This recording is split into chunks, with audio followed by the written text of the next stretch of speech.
दुर्ग शहर के मोहन नगर थाना क्षेत्र में गाड़ी मन के जांच के दौरान एक दोपहिया गाड़ी के डिक्की से 7 किलो चांदी बरामद करेगी। लेकिन पुलिस अधिकारी मन डहाले ऐसे बताए गए है कि जोन व्यक्ति से पूछताछ करेगी वह बताइस कि वह सोना चांदी के गहना बनाए के काम करथे, ओखर दुकान घलो हवे, वहीं के सामान ला वह बिक्री के बाद घर ले जावत है। जब व्यक्ति के द्वारा इस संबंध में दस्तावेज दिखाए गए तो पुलिस ओला छोड़ दिस और इस संबंध में जानकारी देगी कि ऐसे कोई भी प्रकार के गहना या कीमती सामान के परिवहन करे के मौका में ओखर बिल या दस्तावेज रखना जरूरी है। वरिष्ठ पुलिस अधीक्षक महोदय दुर्ग और प्रशासन के द्वारा भी जो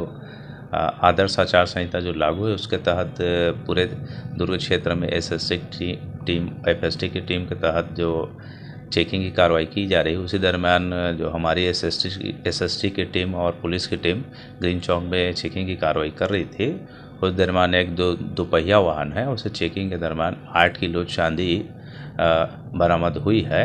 जिसके संबंध में जो विधिवत जो कार्रवाई है वो की जा रही है कि सामान कहाँ से आया कैसे आया, तो विधिवत उसकी कार्रवाई की जा रही है। ब्यूरो रिपोर्ट, उतलाखा न्यूज़।